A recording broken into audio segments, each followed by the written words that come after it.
जय हिंद दोस्त, स्वागत है आपको इस YouTube channel Rohit arts classes में। तो मैं आज के लेक्चर में लेकर आया हूँ मैथ का। आपको प्रश्न है, ये आपको ऑब्जेक्टिव की तरह आपको जो एग्जाम की दृष्टि से बहुत इंपॉर्टेंट है। आप लोग इसको ध्यान से देखिएगा, आपको बेसिक से आपको बताने वाले हैं। तो चलिए बिना देर किए हुए इस सेशन को मैं स्टार्ट करता हूं। चलिए, ये पहला सवाल आपके बोर्ड स्क्रीन पर आपको दिख रहा होगा। तो देखिएगा पहला सवाल क्या कर रहा है, दो या दो से अधिक अभाज्य संख्याओं का मासा। मासा बोले तो HCF मेरे मित्र, मासा बोले तो HCF। देखिएगा दो या दो से अधिक अभाज्य संख्या क्या होता है मालूम है आपको? अभाज्य संख्या, अभाज्य संख्या वैसी संख्या को कहते हैं जो एक और स्वयं के अलावा किसी से ना कटे, वैसे संख्या को अभाज्य संख्या कहते हैं। और ये दूसरी शब्दों में ये भी कह सकते हैं कि जिसका गुणनखंड केवल क्या हो, दो हो, वैसी संख्या को हम अभाज्य संख्या भी कहते हैं।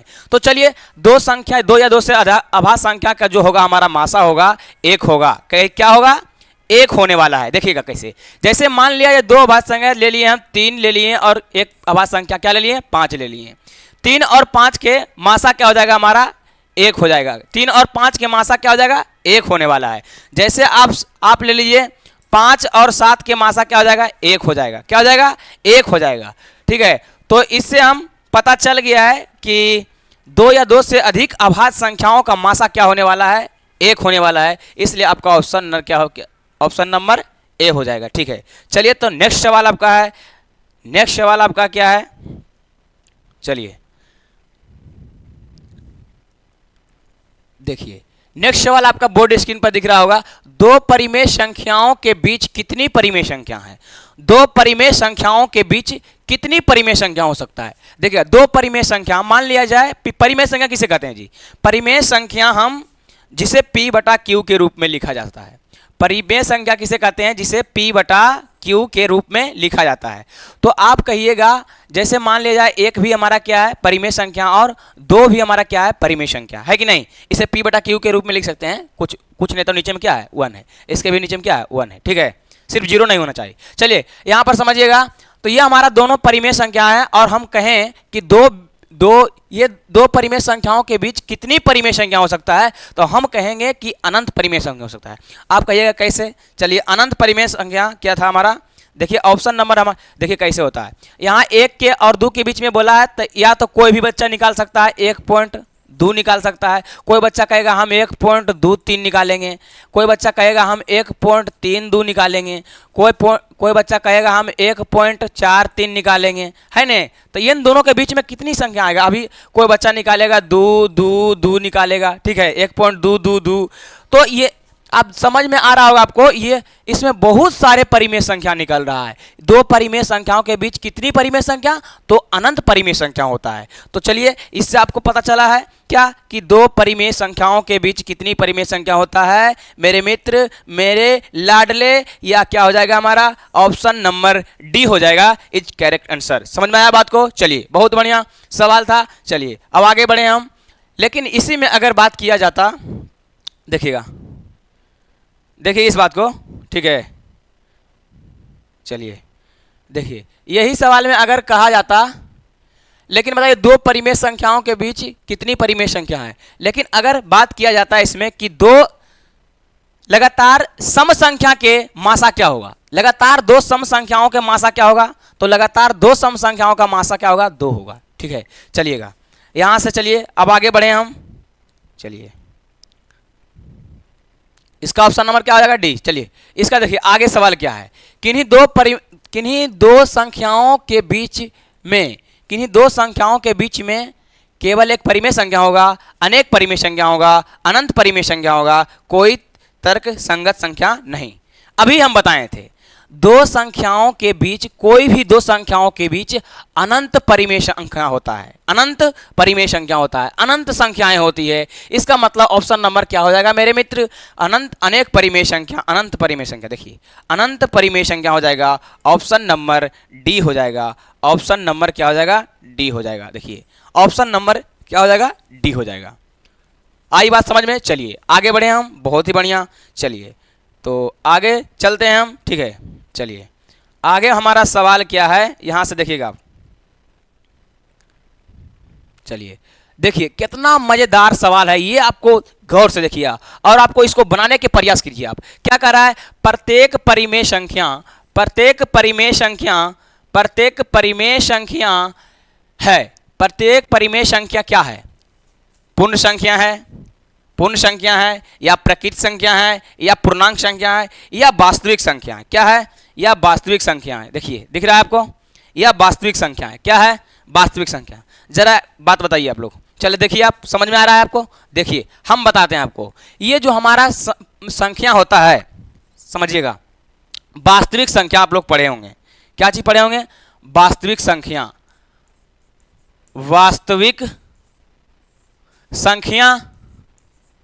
आप लोग पढ़े होंगे। और वास्तविक संख्या को दो भागों में बांटा गया है। वास्तविक संख्या को कितने भागों में मेरे मित्र, दो भागों में। वास्तविक संख्या को कितने भागों में, दो भागों में। एक तो हमारा होता है परिमेय संख्या, क्या होता है, परिमेय संख्या, और दूसरी क्या होता है, अपरिमेय संख्या। अपरिमेय संख्या। तो हम क्या सीखे हैं, वास्तविक संख्या दो प्रकार का होता है। रियल नंबर जो होता है हमारा दो प्रकार का होता है, रेशनल नंबर और इरेशनल नंबर, मतलब परिमेय संख्या और अपरिमेय संख्या।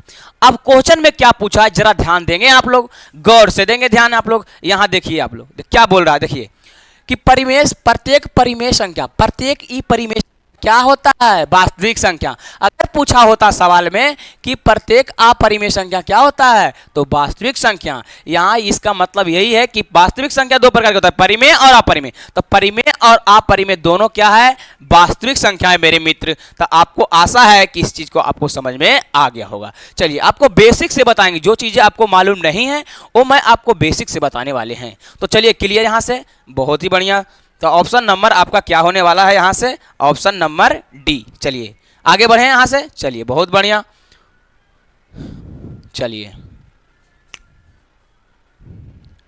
देखिए नेक्स्ट सवाल क्या है हमारा।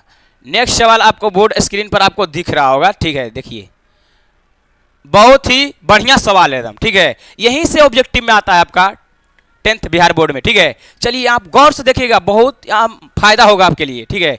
चलिए क्या कह रहा है सवाल, यहां पर पढ़िएगा एक बार ढंग से। कह रहा है संख्या पद्धति का आविष्कारक किसने किया। संख्या पद्धति का आविष्कारक जो है किसने किया है। संख्या पद्धति मतलब कि नंबर सिस्टम, संख्या पद्धति मतलब के नंबर सिस्टम। एक बात बताइए, देखिए संख्या पद्धति बोले, इसका जो है आपका ऑप्शन नंबर हो जाएगा हमारा आर्यभट्ट हो जाएगा। देखिए बात को, यही आर्यभट्ट जो है हमारा, क्या, आर्यभट्ट। देखिए आर्यभट्ट की अगर बात किया जाए तो यही आर्यभट्ट जी ने हमारा शून्य के भी आविष्कार किए। क्या किए हैं, शून्य के आविष्कार किसने किए हैं। शून्य बोले तो जीरो, शून्य बोले तो जीरो। तो जीरो के आविष्कारक किसने किए, आर्यभट्ट साहब ने किए। जीरो के आविष्कारक किसने किए, आर्यभट्ट साहब ने किए। अगर बात किया जाए कि संख्या पद्धति के आविष्कारक किसने किए, संख्या पद्धति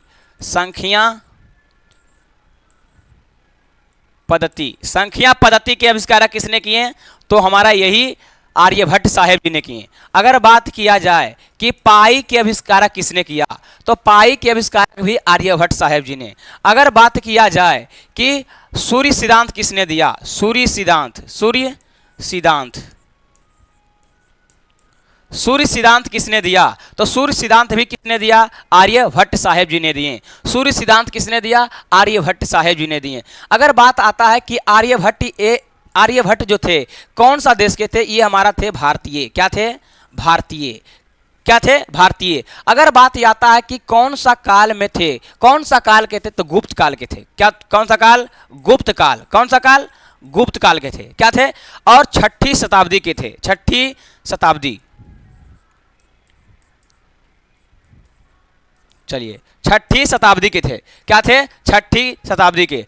तो नंबर सिस्टम, शून्य के जीरो के आविष्कारक और सूर्य के सिद्धांत के और पाई और जीरो के खोज किसने किया, तो सब के सारे क्या हो जाएगा, आर्यभट्ट साहेब जी ने। आर्यभट्ट एक महान गणितज्ञ थे और ये हमारा भारतीय थे। चलिए कोई दिक्कत है यहाँ पर? कोई भी दिक्कत आपको होने वाला नहीं है। चलिए यहाँ से आपको क्या सीखने को मिला है कि संख्या पद्धति का आविष्कारक जो है किसने किया था? तो आपको आर्यभट्ट साहब। अब ये आपको संख्या पद्धति जो होता है, संख्या पद्धति नंबर सिस्टम भाग 1 में होता है। तो भाग अगर बात पूछे भाग कै में होता है भाग, तो भाग हमारा होता है 1 में होता है संख्या पद्धति। कोई भी किताब अब देखिएगा संख्या पद्धति भाग 1 में रहेगा। ठीक है, चलिए आगे बहुत ही बता दिए आपको यहाँ से। चलिए क्लियर यहाँ से करते हैं हम।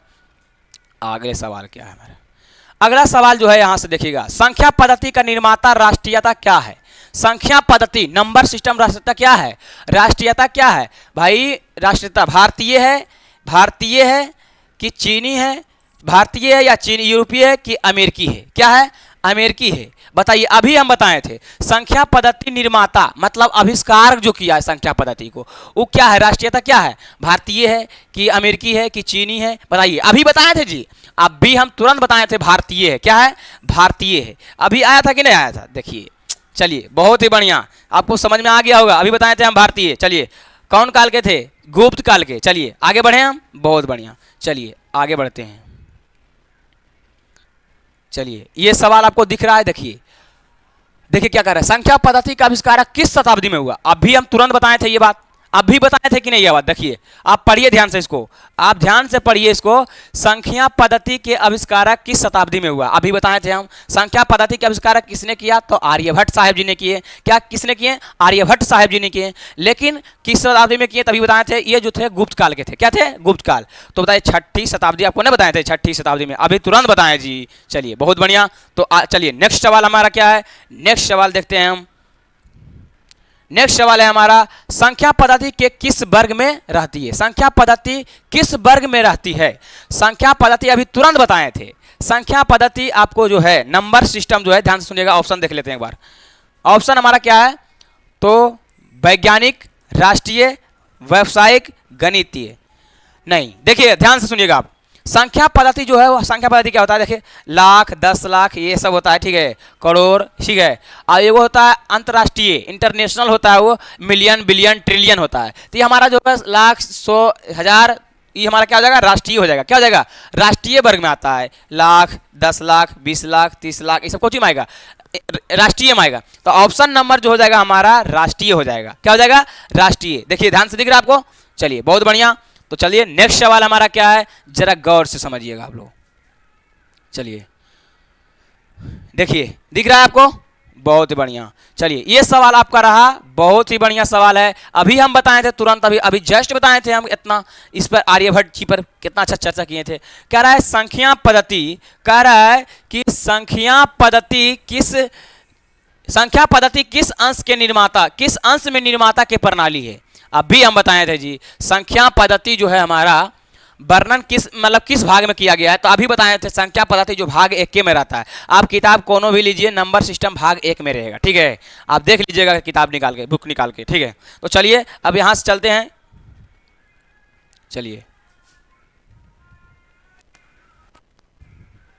चलिए देखिए आगे सवाल क्या है हमारा। अगला सवाल है हमारा, बहुत ही मजेदार सवाल है। 2 या 2 से अधिक आभाज्य संख्याओं का मासा क्या? ये तो हो गया है, ये हमारा रिपीट हो गया है सवाल, ठीक है। ये हमारा रिपीट सवाल है। 2 या 2 से अधिक संख्याओं का, आभाज्य संख्याओं का मासा क्या हो जाएगा? हमारा हो जाएगा 1 हो जाएगा। अगर 2 क्या है? तो 2 हमारा जो है एक ऐसी सम आभाज्य संख्या है। 2 सबसे छोटी आभाज्य संख्या है। क्या है? सबसे छोटी आभाज्य संख्या क्या है? 2 है। चलिए क्लियर, ये सब बता दिए आपको, ठीक है। सॉरी, चलिए देखिए आगे हमारे 2 परिमेय संख्याओं के बीच कितनी परिमेय संख्या? अनंत हो जाएगा। ये तो बता दिए हैं, फिर से आ गया सवाल, रिपीट हो गया। चलिए कोई बात नहीं। देखिए अगला सवाल क्या हमारा, यहां से आप लोग देखिए, निम्नलिखित में कौन सा परिमेय संख्या है? अभी हम इसके पहले बताए थे परिमेय संख्या वो होते हैं जिसे p/q के रूप में लिखा जाता है, या हम यूं ही कह सकते हैं कि जिसको वर्गमूल निकल जाएगा, जिसका वर्गमूल निकल जाएगा वो हमारा परिमेय संख्या होता है। मेरे मित्र रूट में जो भी रहेगा इसका, देखिए रूट में इसका वर्गमूल नहीं निकल रहा। अगर होता यहाँ पे अंडर रूट के 4 होता, अंडर रूट के 4 होता तो कहते वर्गमूल इसका क्या हो जाएगा? 2 हो जाएगा। क्या हो जाएगा? 2 हो जाएगा।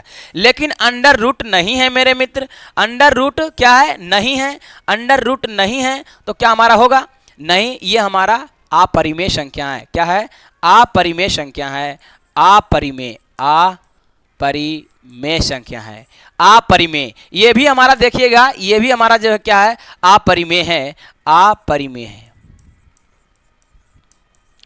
ये भी अपरिमेय है। देखिएगा ये हमारा, इसका भी वर्गमूल नहीं निकलेगा, इसका भी वर्गमूल नहीं निकलेगा, तो ये भी हमारा क्या है, अपरिमेय संख्या है, अपरिमेय संख्या है। लेकिन ये देखिएगा आपको, ये देखिएगा आपको, ये एक परिमेय संख्या है। क्या है, परिमेय संख्या है, परिमेय संख्या है। चलिए ऑप्शन नंबर क्या हो जाएगा यहाँ से, ऑप्शन नंबर सी हो जाएगा। चलिए नेक्स्ट सवाल हमारा देखिएगा, नेक्स्ट सवाल क्या है हमारा यहाँ से।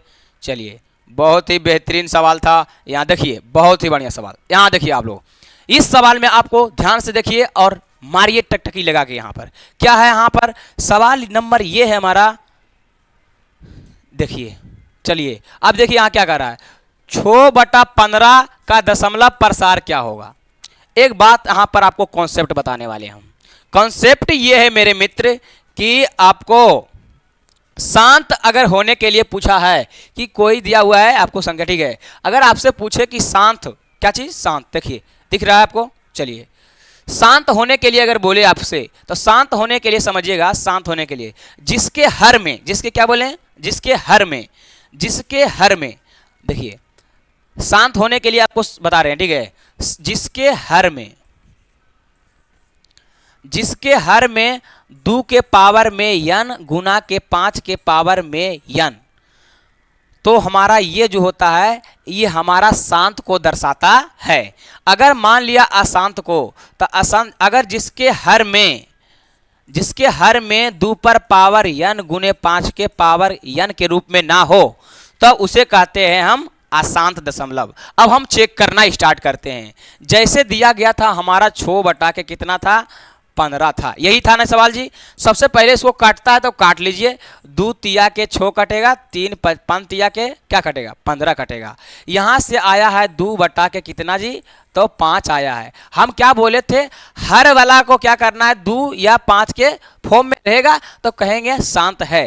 क्या 2 और 5 के फॉर्म में नहीं आया, 5, अरे कोई भी तो एगो आया। देखिए अब कहेंगे 2 पावर में कुछ नहीं है, खाली 5 है, 5 के पावर में क्या है, 1 है कि नहीं, और 2 के पावर में 2 बल है ही नहीं है, तो 2 के पावर कुछ नहीं तो 0 है, और 5 के पावर में क्या है, 1 है, तो ये हमारा क्या है, शांत है। ऐसे भी अगर 2 में से कोई भी एक अगर आएगा तो हमारा क्या होगा, शांत होगा। अगर 5 के जगह यहाँ पर 2 भी आता हर में, तो ये भी हमारा क्या होता है, शांत होता है। लेकिन अब बात समझिएगा, अब इसमें हमारा क्या होगा, इन दोनों में, मतलब इन दोनों में से, इन दोनों के अतिरिक्त अगर हर में कुछ और आ जाए तो हमारा क्या होने वाला, वो शांत होगा। क्या होगा, शांत होगा, अशांत होगा, सॉरी। इन दोनों के अलावा अगर 2 आ जाएगा, 3 आ जाएगा, 5 7 आ जाएगा, तो कुछ भी हो जाएगा, क्या हो जाएगा, हमारा अशांत होगा। चलिए क्लियर, यहाँ से स्क्रीनशॉट लेना चाहते हैं तो आप ले सकते हैं। चलिए आगे बढ़ते हैं।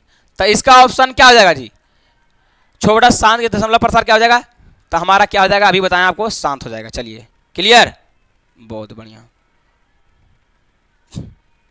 चलिए यहां पर देखिएगा, यूक्लिड विभाजन एल्गोरिथम दो धनात्मक पूर्णांकों के किन्हीं निम्न में किसे परिकलित करने की तकनीक है। मतलब यूक्लिड विभाजन पूछा है। यूक्लिड विभाजन के लिए जानते हैं आप लोग, पढ़े होंगे आप लोग, अब पढ़ के आए हैं यहाँ पर। तो यूक्लिड विभाजन बराबर क्या होता है, ए बराबर जो होता है बी क्यू प्लस आर होता है कि नहीं होता है। देखिए जी, जब से जी ए बराबर बी क्यू प्लस क्या होता है, आर होता है। ए बराबर बी क्यू प्लस क्या होता है, आर होता है। ए बराबर बी क्यू प्लस क्या होता है, आर होता है। तो हमारा यही तो कह रहा है, इससे क्या निकलता है बताइए। नहीं कहते हैं मासा निकालिए इससे, ए बराबर बी क्यू प्लस यूक्लिड विभाजन के प्रयोग से मासा निकालिए। तो यहाँ पर क्या बोल रहा था, यूक्लिड विभाजन के एल्गोरिथम के धनात्मक पूर्णांकों के निम्न में से किसे परिकलित करने पर तकनीक है। तो लासा को करते हैं, नहीं क्या करते हैं, मासा को करते हैं। तो ऑप्शन नंबर क्या, देखो भाज बराबर नहीं होता है जी, एकदम लग रहा है कि नहीं जानते हैं आप। भाज बराबर भाजक गुने भागफल, भागफल और प्लस के शेष फल, प्लस के शेष फल, प्लस के शेष फल मेरे मित्र। चलो आगे बढ़ें जी, यस सर। चलिए आगे बढ़ते हैं हम, बहुत ही बढ़िया। चलिए आगे बढ़ते हैं। चलिए अगला सवाल जो है मेरे मित्र बहुत ही प्यारा सवाल है, बेहतरीन सवाल है आपके लिए और आपके एग्जाम के लिए भी बहुत बेहतरीन है। देखिएगा क्या है, निम्नलिखित में से क्या है, निम्न में से कौन सी परिमेय संख्याएं हैं? निम्न में से कौन सी परिमेय संख्याएं हैं? परिमेय संख्याएं पूछा है, अभी हम बताए थे। यहां पर समझिएगा, ये हमारा सुधार लीजिएगा, ठीक है, ये रूट है, ठीक है। चलिए ये रूट है हमारा, कह रहा है परिमेय संख्याएं कौन सी है, ठीक है। आप लोग देखिएगा, ये हमारा इसका वर्गमूल नहीं निकलेगा, ये हमारा हो जाएगा अपरिमेय संख्या। अपरिमेय संख्या हो जाएगा, क्या हो जाएगा? अपरिमेय संख्या। इसका देखिएगा, ये हमारा इस प्रकार लिखा हुआ है, आप नहीं दिख रहा होगा आप लोग, ऐसे इस प्रकार है, बट्टा के रूट दो, तो ये तो कट जाएगा हमारा। दो परिमेय संख्या होता है, अभी बताया हमको, जिसे पी बटा क्यू के रूट, दो को हम लिख सकते हैं 2 बटा 1, है ना। तो ये हमारा तो परिमेय संख्या हो गया, क्या हो गया? परिमेय संख्या। और लगता है यही पूछा था परिमेय संख्या, तो ऑप्शन नंबर क्या हो जाएगा? ऑप्शन नंबर जो हो जाएगा बी हो जाएगा। देखिए इसका भी रूट नहीं निकसेगा, तो ये हमारा क्या हो जाएगा? अपरिमेय संख्या। ये भी हमारा क्या हो जाएगा? अपरिमेय संख्या। चलिए कोई दिक्कत यहाँ से? इसका भी नहीं निकलेगा, ठीक है। चलिएगा, तो ये हमारा आपको समझ में आ गया। चलिए बहुत बढ़िया। तो आगे नेक्स्ट सवाल क्या है हमारा, देखिए नेक्स्ट सवाल है कि दो क्रमिक सम संख्याओं का एचसीएफ क्या होगा? मैंने पहले ही शुरू में ही बता दिए थे। शुरू में क्या बताए थे मैंने कि दो क्रमिक सम संख्याओं बताए थे हम कि दो लगातार सम संख्या। क्रमिक मतलब क्या होता है? लगातार होता है मेरे मित्र। क्रमिक मतलब क्या होता है जी? लगातार होता है। तो दो क्रमिक सम संख्याओं का मासा पूछा है, महत्तम समवर्तक पूछा है, तो चुटकियों में उड़ाएंगे हम। देखिएगा, तो दो जैसे लगातार बोला है, जैसे मान लिया जाए 2 बोल दिया है और क्या बोल दिया है? 4 बोल दिया है, और इसका एचसीएफ बोला है 2 और 4 के क्या बोला? लगातार तो यही हुआ जी क्रमिक। यस, और वो भी सम है, ये भी सम है, लगातार सम ही हुआ। तो इसका मासा क्या होने वाला है? 2 होने वाला है। बल कैसे होगा सर? आप तो ओलझोल बतिया रहे हैं हमसे। चलिए ओलझोल नहीं मेरे मित्र, यहाँ पर समझिए बात को। अब भागा देते हैं छोटका से कौची में, बड़का में, ऐसे निकलता है महत्तम समवर्तक। देखिए 2 दूना के 4, आओ ऐसे बउआ कट गए जी। आ एकरे वाला कटल का ऊपर वाला क्या होता है? तमाशा होता है, महत्तम समवर्तक होता है, हाईएस्ट कॉमन होता है, हाईएस्ट कॉमन फैक्टर होता है। यस या नो? यस। चलिए आई बात समझ में, तो ऑप्शन नंबर ये हो जाएगा हमारा बी। चलिएगा कोई दिक्कत? अगर आपसे यहां पर पूछा होता कि लगातार 2 प्राकृतिक संख्याओं का मासा क्या होगा, तो 1 होगा। लगातार दो आभास संख्याओं का मासा क्या होगा, तो 1 होगा। समझ में आया बात को? यहां से आपको कॉन्सेप्ट क्या है? क्लियर हो गया है। तो चलिए यहां से चलते हैं। चलिए अगला सवाल जो है बहुत ही खतरनाक सवाल है। अगला सवाल बहुत ही खतरनाक सवाल है। देखिएगा, एक घात वाला बहुपद कहलाता है क्या? एक बात यहाँ पर ध्यान दीजिएगा, आपको बेसिक भी बताएंगे, आपको बेसिक से बताएंगे। चलिए ये आपको ग्रीन, चलिए ये ले लेते हैं रेड कलर। देखिए यहाँ पर अगर आपसे हम बात करें, चलिए यही अच्छा रहेगा ना, चलिए यही लेते हैं। यहाँ देखिएगा, एक घात वाला पूछा है। एक घात वाला को बोलते हैं रैखिक बहुपद। देखिएगा ध्यान से, एक घात वाला को क्या बोलते हैं? रैखिक बहुपद। एक घात जिसका रहेगा, एक घात वाला बहुपद को बोलते हैं रैखिक। क्या बोलते हैं? रैखिक बहुपद। क्या बोलते हैं? रैखिक। और द्विघात वाला के बोलते हैं द्विघात। क्या बोलते हैं? द्विघात। और त्रिघात वाला को बोलते हैं, 3 घात वाला को बोलते हैं त्रिघात। क्या बोलते हैं? त्रिघात। क्या बोलते हैं? त्रिघात। आपको समझ में आया है? देखिए एक घात वाला पूछा बहुपद तो क्या कहलाएगा? रैखिक बहुपद। अगर द्विघात वाला पूछा तो द्विघात बहुपद। अगर त्रिघात वाला पूछा तो 3 घात। समझ में आया बात को? यहाँ से अगर कोई भी सवाल आपसे पूछे तो आपको क्या हो जाएगा? आपका समझ में आ जाएगा। चलिए बहुत बढ़िया। चलिए अब क्लीन करते हैं आगे सवाल। अगला सवाल जो है देखिएगा, आप ध्यान से देखिएगा। अगला सवाल है, द्विघात बहुपद के शून्यकों की संख्या कितनी होती है? द्विघात बहुपद के शून्यकों की संख्या कितनी होती है? देखिएगा ध्यान से सुनिएगा। द्विघात बहुपद के कौन पूछा है यहाँ पर? समझिएगा बात को, यहाँ पर भी आपको बेसिक बताएंगे। चलिए द्विघात बहुपद के शून्यकों की संख्या पूछा है। द्विघात बोले है, इसका मतलब होगा, इसका मतलब शून्यक कितना होने वाला है, 2 होने वाला है। द्विघात पूछेगा तो शून्यक 2, त्रिघात पूछेगा तो शून्यक 3, रैखिक बहुपद पूछेगा तो शून्यक 1। चलिएगा क्लियर। तो द्विघात बहुपद के शून्यक कितना होगा, 2 होगा। त्रिघात के क्या होगा, 3 होगा। चतुर्घात के क्या होगा, 4 होगा। लेकिन चतुर्घात के कभी जीवन में पूछा ही नहीं है, तो अब पूछेगा भी नहीं जन्म में। तो इस बात को आप ध्यान से अब दिमाग में बैठा लेंगे कि ये सवाल हमारा पूछेगा। ठीक है, तो चलिए यहाँ समझ में आ गया। चलिए नेक्स्ट सवाल आपका जो है क्या है, नेक्स्ट सवाल यहाँ पर ध्यान दीजिएगा। चलिएगा नेक्स्ट सवाल क्या है मेरे मित्र, यहाँ से गौर करेंगे। बहुत ही खतरनाक सवाल है आपसे, आपको बोर्ड स्क्रीन पर आपको दिख रहा होगा, दिख रहा है या नहीं, कि इसे और बड़ा करें हम, बहुत ही बढ़िया। चलिए, और चलिए अब दिख रहा है, बहुत सारा आपको ऑप्शन भी दिख रहा होगा। चलिए देखिए, देख लीजिएगा बार सवाल को, क्या है ना। चलिए अब इधर देखिए, द्विघात बहुपद के 4x² प्लस 4r, ठीक है, प्लस के 1 के शून्यक जो है क्या होगा, योग होगा, योग। द्विघात बहुपद के शून्यक के योग पूछा है। देखिए हम बताए थे आपको द्विघात बहुपद में, सुनिएगा ध्यान से आप लोग, ठीक है। अभी आपको बताए थे कि द्विघात बहुपद में जो होता है हमारा 2 शून्यक होता है। तो द्विघात बोला, इसका मतलब 2 शून्यक होगा, अल्फा एगो होगा और एगो बीटा होगा। तो दोनों को अगर योग करेंगे हम, अल्फा प्लस बीटा, तो अल्फा प्लस बीटा बराबर होता है -b बटा के क्या होता है, a होता है, -b बटा के a होता है। लेकिन अगर द्विघात बहुपद के अगर गुणनफल पूछता तो 2 के, तो हमारा क्या हो जाएगा, यहाँ से चलिए सॉरी, यहाँ पे देखिए, द्विघात बहुपद के शून्यक अगर पूछा है तो इसका मतलब 2 गो शून्यक होने वाला है। एक हमारा क्या होगा, शून्यक अल्फा होगा और एक क्या होगा, बीटा होगा। और योग पूछा है तो होता है -b बटा के क्या होता है, a होता है। अगर आपसे पूछा होता गुणनफल, क्या पूछा होता, गुणनफल पूछा होता, तो देखिए दिख रहा है ये रेड पेन, आप देख लीजिएगा, ठीक है। तो यहाँ से क्या होगा, अल्फा इंटू बीटा अगर गुणनफल पूछा होता तो हो जाएगा यहाँ से हमारा c बटा के a हो जाएगा। क्या हो जाएगा, c बटा के a।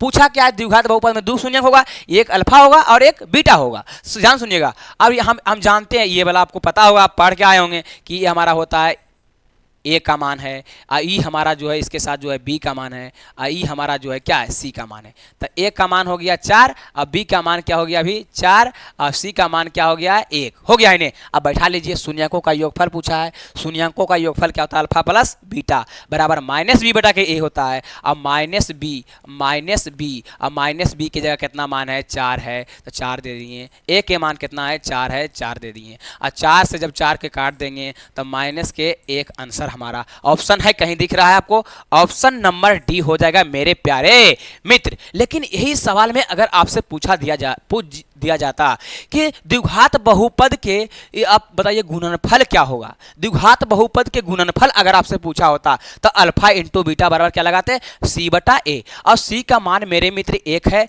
c का मान यहां से 1 हो जाता और d का और ए का मान क्या होता है, 4। ऑप्शन नंबर आपका देखिए कौन सा रहता, ऑप्शन नंबर डी रहता। लेकिन ऐसा पूछा है सवाल में, क्या नहीं पूछा है, आपसे पूछा है कि द्विघात बहुपद के शून्यक का योग ज्ञात कीजिए। योग मेरे मित्र ये होता है, ये हमारा गुणनफल होता है। लेकिन आपको बता देते हैं, आपको जानकारी के लिए, आपको ज़्यादा जानकारी के लिए एक चीज़ और आपको बताना चाह रहे हैं कि अगर यहाँ से पूछता द्विघात बहुपद की जगह त्रिघात पूछ देता तो आपका दिमाग चल जाता बोरा में, है नहीं, और आप भी बोरा में चल जाते। लेकिन आपसे बोरा में जाने से क्या करना है, बचना है मेरे मित्र। तो बोरा में जाने के लिए आप देखिए, हमसे बचने के लिए त्रिघात बहुपद का अगर पूछा होता तो त्रिघात बहुपद का क्या होता है, समझिएगा बातों को। त्रिघात बहुपद का यहाँ से हमारा क्या हो जाएगा, तो त्रिघात बहुपद क्या हो जाएगा, अल्फा और प्लस बीटा और प्लस गामा। क्यों होगा, क्योंकि त्रिघात बोलता तो त्रिघात के हमारा क्या है, 3 गो शून्यक आने वाला है, एगो अल्फा एगो बीटा एगो गामा। इसलिए alpha plus beta plus gamma बराबर क्या होता है, हमारा गामा बराबर क्या होता है, तो -b बटा के a, -b बटा के a। अगर बोलता कि त्रिघात बहुपद के 2 शून्यकों का योगफल, 2 शून्यकों का योगफल मतलब क्या समझा तुम, alpha into beta plus beta into gamma plus gamma into alpha बराबर क्या होता है, तो सी बटा के ए होता है, सी बटा के ए होता है। क्या है, दो दो शून्याङ्क के गुणनफल का योग है। त्रिघात बहुपद के दो शून्यों का योगफल क्या है, योगफल है। ठीक है, अगर पूछा आपसे होता कि तीनों के गुणनफल, त्रिघात बहुपद के तीनों के गुणनफल, इसका मतलब अल्फा, तीन गुणनफल होने वाला है, तो alpha into beta into gamma, alpha into beta into gamma अब बराबर होता है माइनस के डी बटा के ए, माइनस के डी बटा के ए। मेरे मित्र इतना आपको समझ में आ गया है, बहुत ही बढ़िया। तो चलते हैं हम नेक्स्ट सवाल, चलिए आगे हम चलते हैं यहाँ से, चलिए क्लीन, चलिए अब चलिए, बहुत ही बढ़िया। चलिए अब यहाँ देखिएगा, बहुत ही बढ़िया सवाल है आपके बोर्ड स्क्रीन पर। ऑप्शन आपको दिख नहीं रहा है तो मैं आपको दिखाना चाहता हूँ, देखिएगा आपको दिखाना चाहता हूँ। चलिए दिख रहा है आपको, चलिए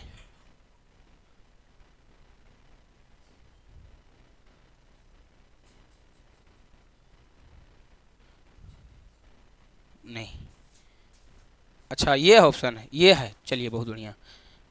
हम सोचे, चलिए देखिएगा, अब ध्यान से देखिएगा, यहाँ से बहुत लेट कर देते हैं। ठीक है, चलिए जल्दी जल्दी चलेंगे हम लोग। तो क्या है हमारा सवाल, देखिएगा ध्यान से, आप देखिएगा सवाल को। कह रहा द्विघात बहुपद के संगत आलेख एक्स अक्ष अधिकतम कितनी बिंदुओं को काटता है। बहुत ही आपको बढ़िया सवाल है, आप समझिएगा बात को। जो आप कहीं भी पढ़ते हैं तो आपको कॉन्सेप्ट आपको सर बताए होंगे तो आपको पता होगा। चलिएगा यहाँ से देखिएगा, हम एक चीज़ बताना चाह रहे हैं कि मेरे मित्र एक्स अक्ष क्या होता है, समझिएगा।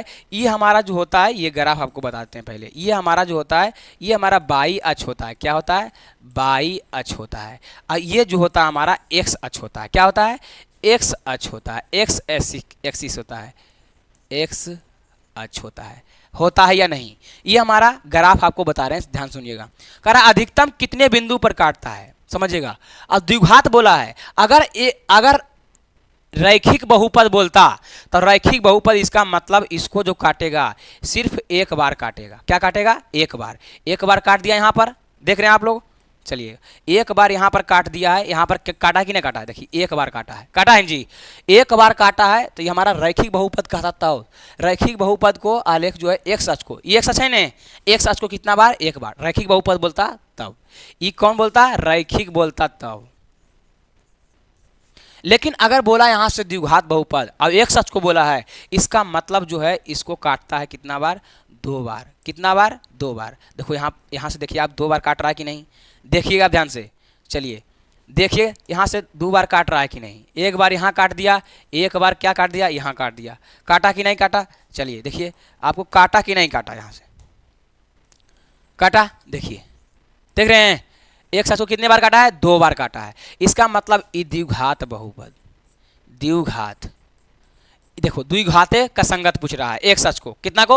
अगर बोलता हमारा त्रिघात को, एक सच को कितना बार काटता अधिकतम, तो अधिकतम त्रिघात को 3 बार। देखो 3 बार काट रहा है, यहाँ से काट रहा है। लेकिन हाँ शर्त है यहाँ पे, एक्स अक्ष को काटना चाहिए, बाई अक्ष को नहीं। चलिए यहाँ से एक्स अक्ष को काट रहा है ना, तो हमारा क्या है, देखिए एक सच को कितनी बार काट रहा है, ये हमारा 3 बार काट रहा है। कितनी बार काट रहा है, 3 बार। तो अधिकतम अगर त्रिघात बहुपद के पूछता तो अधिकतम 3 बार, अधिकतम 3 बार। यहाँ पूछा है क्या, 2 द्विघात बहुपद के। देखिए द्विघात मतलब 2, इसका मतलब कितना बार काटेगा, 2 बार काटेगा। कॉन्सेप्ट समझ में आया है, बहुत ही बढ़िया आया है आपको। चलिए बहुत, चलिए नेक्स्ट सवाल आपका जो है हमारा, चलिए नेक्स्ट सवाल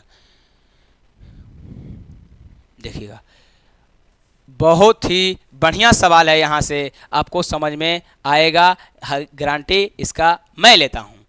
यदि द्विघात बहुपद के इतना शून्य के इतना के का एक शून्यंक दो है तो के का मान ज्ञात करना है। क्या ज्ञात करना है, के का मान ज्ञात करना है। आप लोग यहाँ से ध्यान दीजिएगा, के का मान ज्ञात करने के लिए बोला है। अब हम सभी जानते हैं, यहाँ से आप लोग यहाँ से ध्यान देंगे। चलिए ऑप्शन दिख रहा है, चलिए अब मैं पेन लेता हूँ यहाँ से। चलिए अब देखिए ध्यान से, द्विघात बहुपद के ये इतना है, शून्य कितना है, देखिए कुछ नहीं करना है, ये जो शून्य दिया गया है बस x की जगह जहां जहां x है वहां वहां वैल्यू क्या कर देना है, पुट कर देना है मेरे मित्र। अब पुट करने के बाद आप देख पाएंगे, पुट करने के बाद आप जो है देख पाएंगे तो आपको ये समझ में आएगा। देखिए x की जगह पुट कीजिए यहाँ पर, तो क्या हो जाएगा, क्या हो जाएगा हमारा 2 के क्या हो जाएगा स्क्वायर हो जाएगा, प्लस तो प्लस ये 3 गुने क्या हो जाएगा 2 हो जाएगा, अब प्लस के क्या हो जाएगा हमारा k हो जाएगा। अब बराबर के हमारा क्या कर देंगे, 0 कर देंगे, बराबर क्या कर देंगे 0। यहाँ से क्या हो जाएगा हमारा 4 प्लस के 3 दूना के 6 प्लस के क्या हो जाएगा के हो जाएगा, क्या हो जाएगा के हो जाएगा। आई 6 4 कितना हो जाएगा हमारा 10 हो जाएगा। अब प्लस के बराबर के 0, ये जैसे ही के उधर जाएगा तो हमारा माइनस में हो जाएगा, तो हमारा माइनस में हो जाएगा के, तो यहाँ से के बराबर हो जाएगा माइनस के 10। आपको ऑप्शन नंबर कहीं आपको दिख रहा है, आप देखिएगा ऑप्शन नंबर आपको कहीं पर दिख रहा है जी, आप कहेंगे यस सर, आप तो हीरा के स्क्वायर हैं सर। चलिए यहाँ से आपको समझ में आई बात है, कहीं पर दिक्कत तो है तो बोलिए। चलिए बहुत ही बढ़िया आप लोग, चलिए तो नेक्स्ट सवाल हमारा क्या हो जाएगा, नेक्स्ट सवाल आपका देखिए बोर्ड स्क्रीन पर है, और ये सवाल के किस मान के लिए, के किस मान के लिए, के किस मान के लिए, के किस मान के लिए, या जो समीकरण इतना इतना इतना जो है कोई हल नहीं है, कोई हल नहीं है। आपको पता है इसमें आपको पहले बेसिक मैं बताऊंगा, क्या बताऊंगा, बेसिक आपको बहुत ही, आपको ये सब कुछ नहीं जी, आप बेसिक सिर्फ मेरा पढ़िए, देखिए कैसे मज़ा आएगा आपको। चलिए अभी आपको बताते हैं हम ये सवाल को, ये सवाल को हम ऐसे ही रेल देते हैं, ठीक है, आप समझिए, सिर्फ उसको दिखना चाहिए।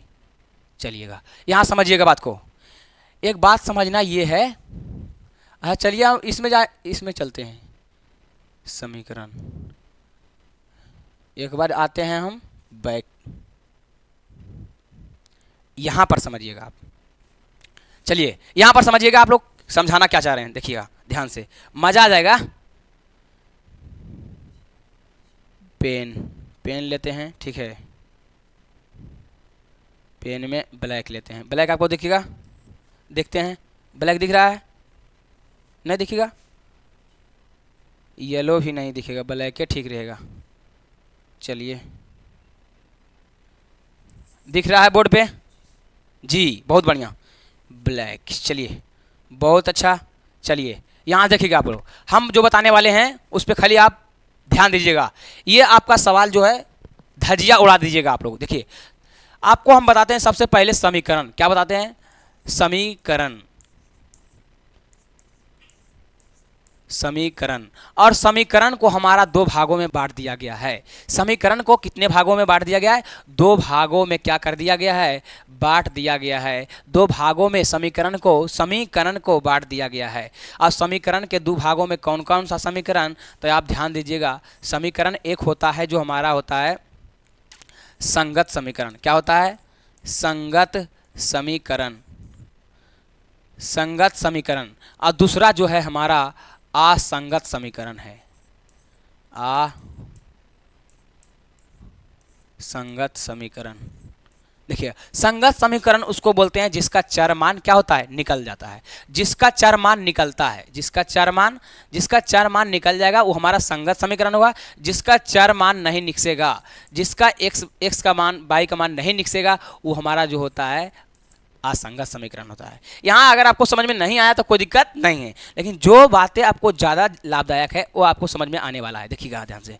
चलिएगा अगर आप नहीं पढ़े होंगे कॉन्सेप्ट तो बिल्कुल कतई नहीं समझ में आया होगा, ये बात को हम समझ सकते हैं, लेकिन अगर आप बात ध्यान देंगे यहाँ पर तो देखिएगा संगत समीकरण हमारा भी होता है 2 प्रकार के, संगत समीकरण भी हमारा क्या होता है 2 प्रकार के होता है। संगत समीकरण जो होता है हमारा 2 प्रकार के कौन कौन सा होता है, एक तो हमारा होता है जिसका केवल एक हल हो, जिसका केवल एक हल हो, एक हल हो, और एक तो होता है हमारा जिसका केवल अनंत हल हो, जिसका अनंत, अनगिनत लिख दो, क्या लिख दो, अनगिनत, अनगिनत, क्या लिख दो, अनगिनत, अनगिनत, अनगिनत। देखिए देखिएगा, ओ माय गॉड क्या हो गया,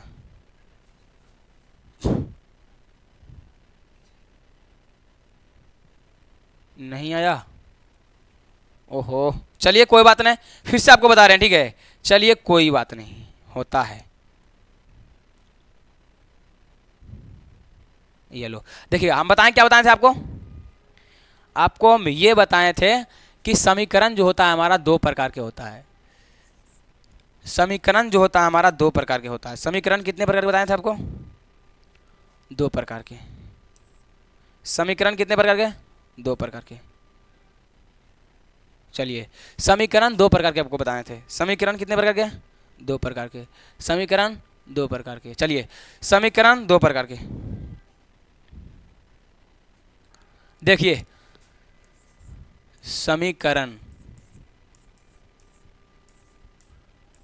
समीकरण आपको बताए थे मैं कि समीकरण जो होता है हमारा दो प्रकार के होता है।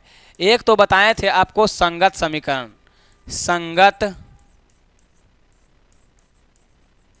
संगत समीकरण, और एक आपको बताए थे असंगत समीकरण।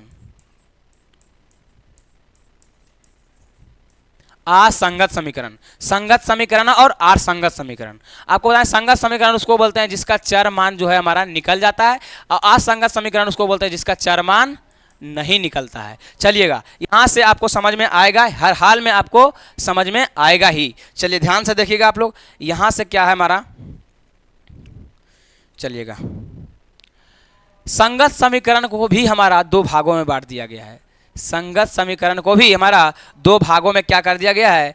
बांट दिया गया है। संगत समीकरण को दो भागों में बांट दिया गया है। ध्यान से सुनिएगा, संगत समीकरण को दो भागों में बांट दिया गया है। एक होता है हमारा जिसका केवल एक हल हो, जिसका केवल एक हल हो, और एक जो होता है हमारा अनगिनत हल हो, जिसका अनगिनत मतलब अनेक हल, बात से मैं अनगिनत हल हो, ठीक है। और इसमें समझिएगा, असंगत समीकरण में जो होगा हमारा, इसमें कोई हल नहीं होगा, कोई हल नहीं, कोई हल नहीं। असंगत समीकरण में जो होगा हमारा कोई हल नहीं होगा। चलिए यहां से समझिएगा बात को।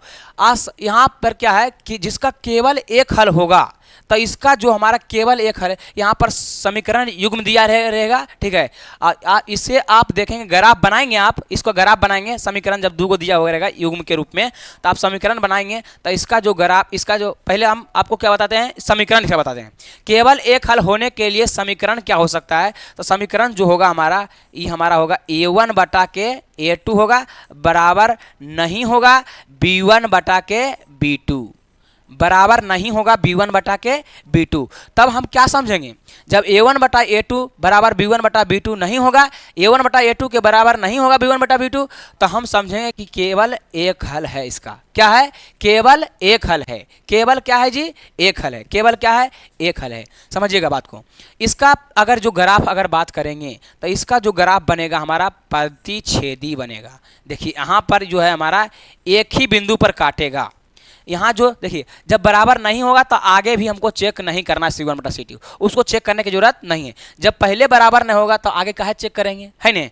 चलिएगा, तो हमारा इसका जो है ग्राफ जो होगा ये हमारा इससे होगा, ठीक है। प्रतिच्छेदी इसको बोलते हैं। क्या बोलते हैं? प्रतिच्छेदी। मतलब इसका मतलब होता है कि एक ही बार कटा है। इसका मतलब क्या होता है? एक ही बार कटा है। इसका मतलब क्या होता है? एक बार कटा है, तो एक बार मिला है, इसका मतलब देखिएगा।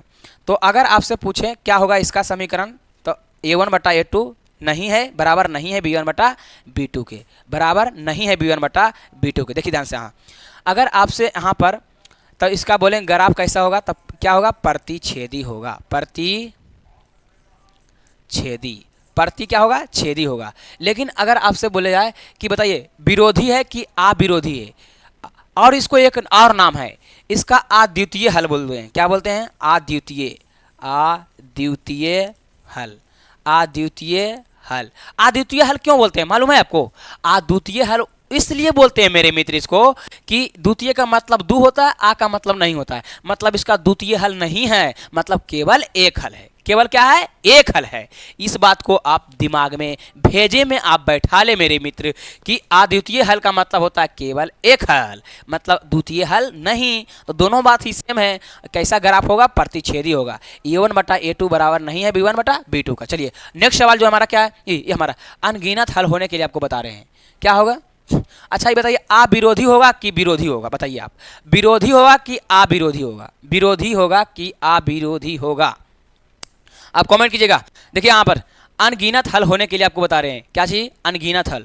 अनगिनत हल जो होगा हमारा, इसमें इसका अगर समीकरण की बात करेंगे हम, तो a1 बटा के a2 बराबर b1 बटा के b2 बराबर c1 बटा के c2, a1 बटा a2 बराबर b1 बटा b2 बराबर c1 बटा c2, इसका समीकरण एक है। अनगिनत हल होने के लिए ये समीकरण होता है, और अनगिनत हल होगा तो ये हमारा कैसा है, तो संगत समीकरण है। देखो संगत और असंगत, जिसका समीकरण जो कोई ना कोई बिंदु पर कटेगा उसको बोलते हैं संगत। ये दोनों जो है कोई ना कोई बिंदु पर कट रहा है, देखो कट रहा है कैसे, तो ये हमारा जो इसका जो ग्राफ बनेगा देखो ऐसे बनेगा, ये क्रेप इसी पर कट जाएगा हमारा, इसी पर यहीं पर कट जाएगा, ऐसे एक ही पर बन जाएगा।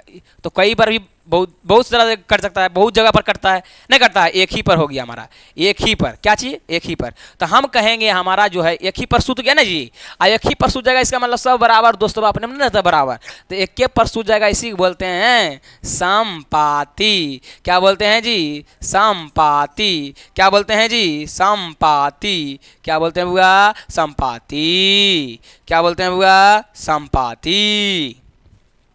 चलिए समपाती, देखो बुआ यहाँ से ध्यान दो, चलिए समपाती, तो इसका नाम क्या हो जाएगा बुआ, समपाती।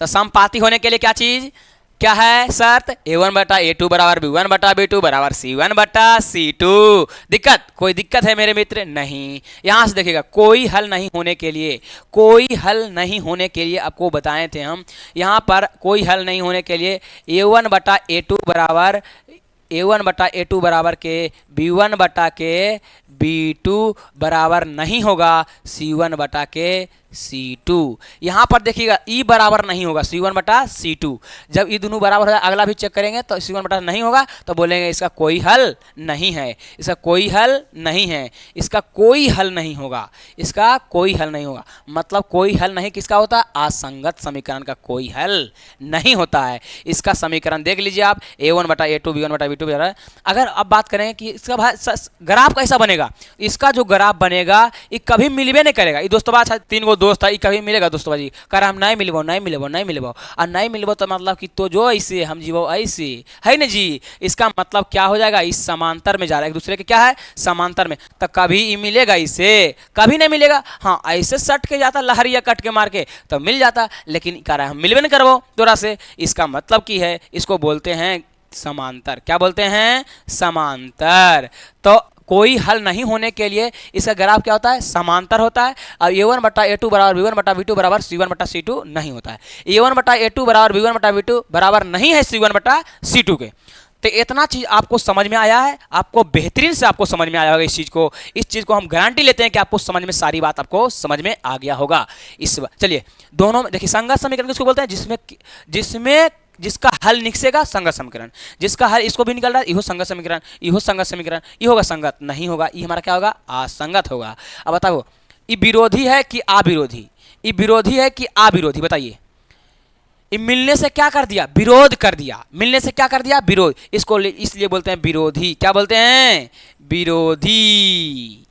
विरोधी, इसको क्या बोलते हैं, अविरोधी। अविरोधी है ना, क्योंकि मिल गया, विरोध कहाँ किया, मिलने से विरोध नहीं किया, ठीक है, ये हमारा विरोधी हो गया। चलिए तो इतना चीज आपको देख रहे हैं, कॉन्सेप्ट था ये आपको, तो क्लियर करें हम इसको। तो चलते हैं अब नेक्स्ट सवाल चलते हैं। देखिए आप यहाँ से ध्यान से देखिएगा, आप देखिए सवाल क्या कह रहा था, गौर से आप पढ़िएगा। देखिए यही सवाल था ने, देखिए क्या कर रहा है, के किस मान के लिए समीकरण निकाय इतना इतना है इतना है। देखो समीकरण आपको लिख देते हैं, समीकरण क्या है समझिएगा पहले। ये जब भी रहेगा आपको समीकरण युग्म के रूप में रहेगा, जोड़ा के रूप में रहेगा। देखिए समीकरण क्या कर रहा है, आप ध्यान से समझिएगा, चलिएगा देखिए समीकरण। देखिए माइक की आवाज आ रहा है, देखिए चलिए देखिए आप बात को पहले यहाँ ध्यान दीजिए। चलिए समीकरण जो लिखा गया आपको ध्यान समझिएगा, समीकरण क्या है हमारा,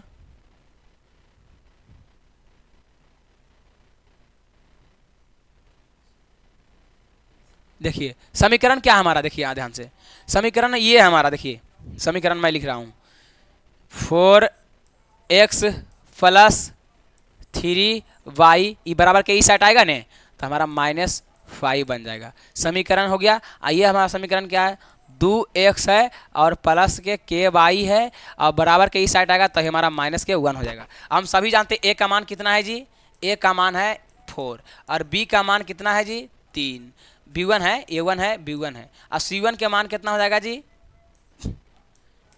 -5 और a2 के मान क्या हो जाएगा जी तो 2 हो जाएगा और b2 के मान क्या हो जाएगा जी तब k हो जाएगा और C2 के मान क्या हो जाएगा जी तो -1 हो जाएगा। अब ध्यान दीजिएगा कौन सी कह रहा समा यहाँ पर क्वेश्चन देखिए कोई हल नहीं। आप पहली बता दिए थे मेरे मित्र कि कोई हल नहीं होने के लिए, कोई हल जरा सा सुनिएगा, कोई हल नहीं होने के लिए मैंने एक कॉन्सेप्ट बताया था अभी वाला क्लास में कि कोई हल नहीं होने के लिए समीकरण जो है हमारा कोई हल नहीं होने के लिए हम बताए थे a1 बटा के a2 बराबर b1 बटा के b2 बराबर नहीं है c1 बटा के c2, इसका कोई हल नहीं है। तो आप इस पर बैठा लीजिए खाली सिर्फ बस देखिए a1 बटा a2 बैठाइए, कितना है 4 है तो 4 बैठाइए, यहाँ a2 का मान कितना है 2 है तो 2 बैठाइए, यहाँ से कितना है b1 के मान कितना है 3 है तो 3 बैठाइए, बराबर है जी, यहाँ पर बराबर है, बराबर दीजिए।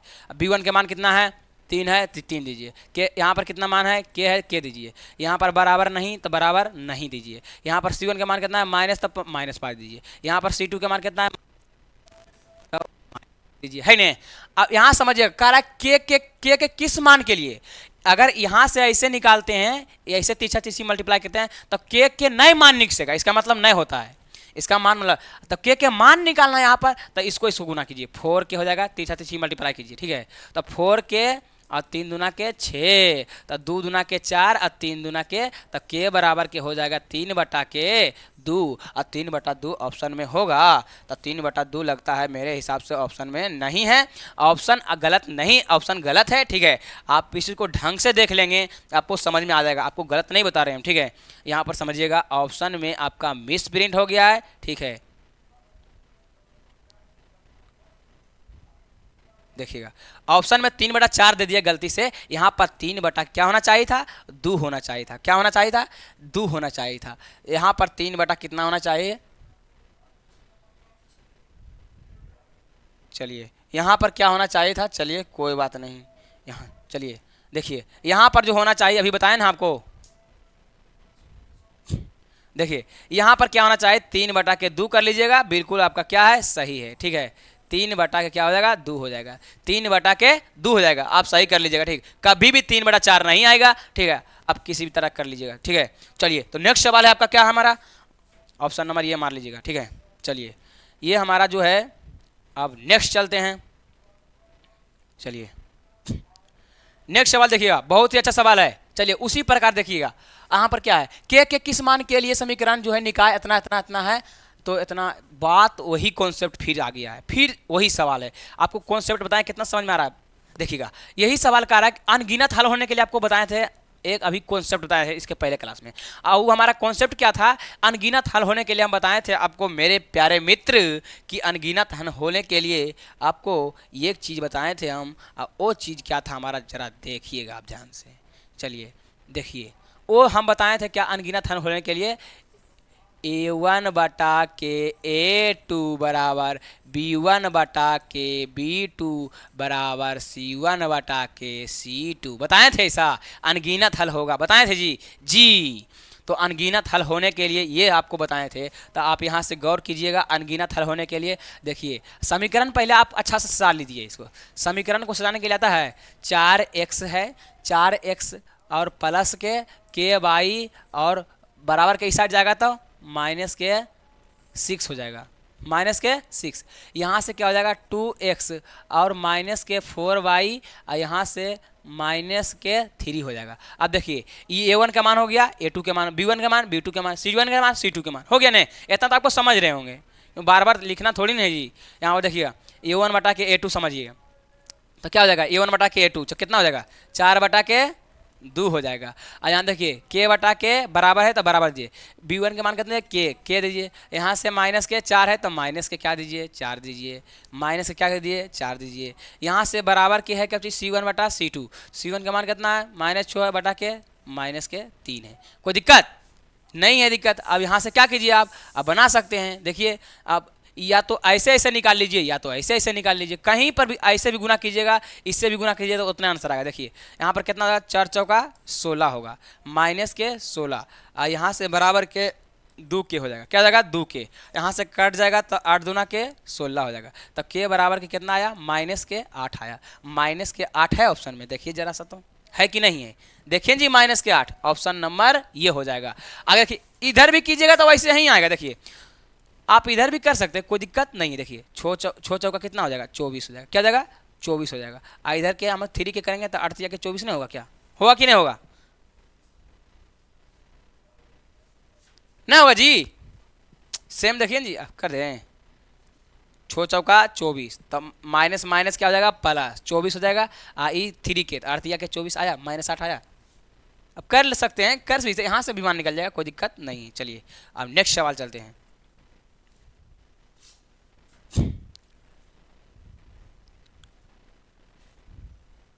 चलिए ये रहा आपका सवाल, ये रहा आपका सवाल, यही है ना। चलिए ये है आपका सवाल, आपको दिख रहा होगा, ये आपका सवाल है, आपको क्या हो रहा दिख रहा होगा। देखिएगा समीकरण निकाय जो है 5x3 प्लस इतना इतना है 6x तो इतना इतना, तो किस प्रकार का हल संभव है, किस प्रकार के हल का राय संभव है। संभव होने के लिए आप चेक कर लेते हैं संभव किस प्रकार के हल है। हल आपको बताएं समीकरण जो होता है 3 प्रकार के है ने, कि एक होता है अनगिनत हल, कोई हल नहीं, और अनंत हल होता है। तो देख लेंगे किस प्रकार के संभव है, हम अपने से चेक कर लेंगे। चेक करने के लिए जानते हैं A1 देखते हैं किस पर कौन ला फॉलो रूल करता है, कौन सा समीकरण। तो 5 बटा क्या है A1 के मान क्या है हमारा 5, देखिए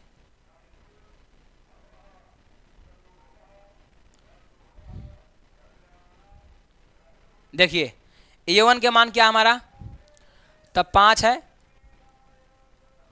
चलो जी समीकरण लिख लो जी, तुम लोग को कंफ्यूजन हो जाएगा। 5x माइनस के 3y प्लस के 2 है, प्लस के कितना है 2 है। यहाँ से जो हमारा हो जाएगा 6x हम प्लस के y अब माइनस के 2 है। समझिएगा बात को, यहाँ से माइनस के 2 है तो हमारा क्या हो जाएगा 5 बटा के 6, यहाँ से 3 बटा के y, और यहाँ से क्या हो जाएगा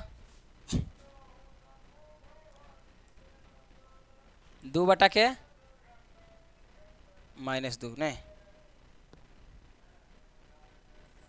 चलिए ऐसे है जी, तो बताइए ये तो हो रहा है बराबर, हमारा पहलू के भी बराबर नहीं हो रहा है जी, तो इसका केवल क्या होगा एक हल होगा, केवल एक हल होगा, केवल एक हल होगा, केवल एक हल, केवल क्या होगा एक हल, एक हल है केवल एक हल, केवल एक हल। देखते हैं ऑप्शन में जी, ऑप्शन में आपको देख रहे हैं, ऑप्शन में देख रहे हैं केवल एक हल, हल है संभव नहीं है, अनेक हल है, अद्वितीय। देखिए अद्वितीय हल को ही बताए थे शुरू में हम, क्या अद्वितीय हल 2 हल, अद्वितीय हल, अद्वितीय हल मतलब 2 हल नहीं, 2 हल नहीं, तो 2 हल नहीं मतलब कौन सी अद्वितीय हल, मतलब अद्वितीय हल। ऑप्शन नंबर क्या हो जाएगा डी हो जाएगा, ऑप्शन नंबर डी। चलिए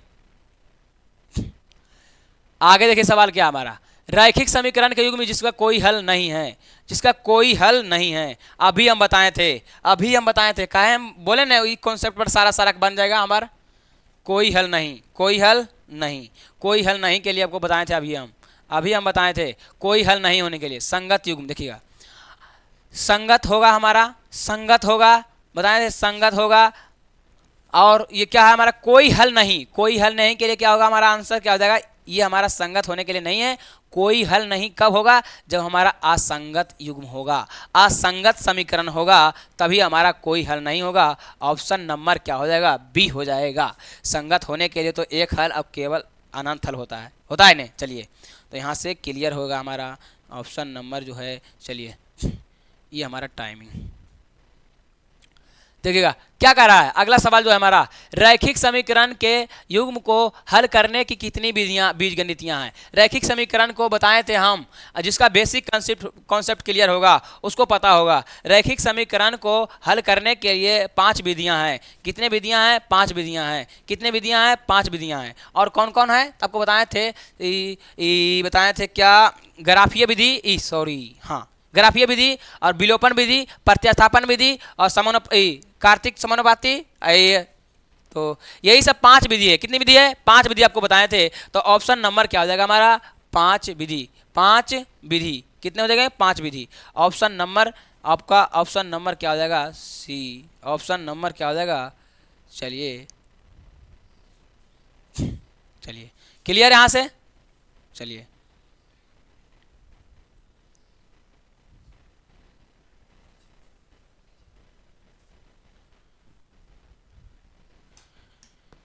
चलिए कोई दिक्कत?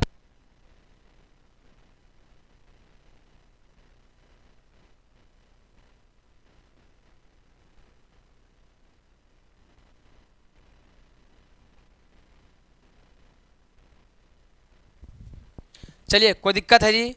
बैटरी लो हो गया था, ठीक है। चलिए आगे बढ़ते हैं हम। यहां से देखिएगा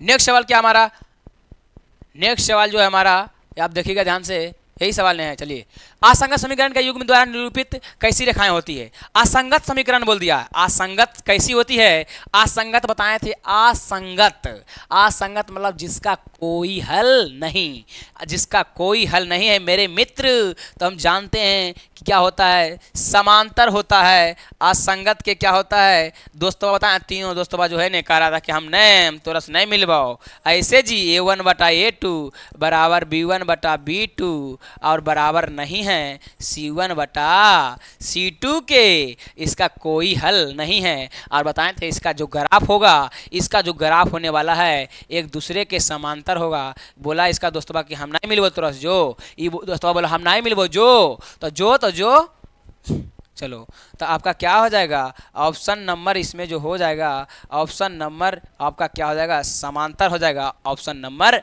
बी हो जाएगा करेक्ट आपका आंसर। चलिए, तो कोई दिक्कत? कोई दिक्कत नहीं। चलिए जल्दी जल्दी पढ़ते हैं। आपका ये टाइम बहुत ज़्यादा हो गया है, तो देखते हैं आज कितना करा पाते हैं। ठीक है, चलिए, असंगत समीकरण के हल कितने होते हैं? असंगत समीकरण के हल कितना होता है? असंगत समीकरण कितना हल होता है बताइए? अभी बताए थे, सब उसी कॉन्सेप्ट पर है। असंगत समीकरण के कोई हल नहीं होता है। असंगत समीकरण के कोई हल नहीं होता है। अभी मैंने बताया था असंगत समीकरण के कोई हल नहीं होता है। असंगत समीकरण के लिए कोई हल नहीं। अनगिनत के लिए बताए थे A1/A2 बराबर B1/A1/A2 बराबर B1/B1/B2 बराबर C1/C2। द्वितीय हल होने के लिए, द्वितीय हल तो क्या अद्वितीय हल होगा? अद्वितीय हल होने के लिए बताए थे A1/A2 बराबर नहीं है, A1/A2 बराबर नहीं है B1/B2 के अद्वितीय हल। चलिए बहुत बढ़िया। तो कोई हल नहीं होने के लिए क्या है? असंगत समीकरण। देखिए बहुत बढ़िया। तो चलिए नेक्स्ट सवाल आपका क्या है? नेक्स्ट सवाल आपको चलते हैं हम, देखिएगा यही सवाल। हाँ ठीक है। दो एक घातीय समीकरण के लेखा चित्र प्रतिच्छेदी रेखाएं को इन स्थिति में समीकरण में निकाय कितने हैं? कौची बोला? 2 घातीय। 2 घात वाला में क्या होगा हमारा? 2 घात जिसका रहेगा, आप देखिएगा ध्यान सुनिएगा, जिसका 2 घात समीकरण के लेखा चित्र प्रतिच्छेदी रेखाएं हो तो इस स्थिति में समीकरण निकाय कितने हल होगा? ये 2 घातीय रेखा। ठीक है, तो 2 घात में क्या हो जाएगा? यहाँ से आप समझ सकते हैं 2 घात में आपको बताए थे हम, जब 2 घात में रहे तो समीकरण क्या हो जाएगा? समीकरण जो हमारा यहाँ से हो जाएगा लेखा चित्र में, तो स्थिति में कितने हल होंगे? कितना सवाल है अभी? बहुत सवाल है। चलिए तो आज समझिए, देखिए यहाँ तक है जी, आज यहीं तक रहने देते हैं। ठीक है, तो अब चलेंगे इसके आगे हम। ठीक है, इसके आगे इतना ही काफ़ी है, अगला वीडियो में आपको आएगा। ठीक है, चलिए बहुत बढ़िया। तो जय हिंद दोस्तों।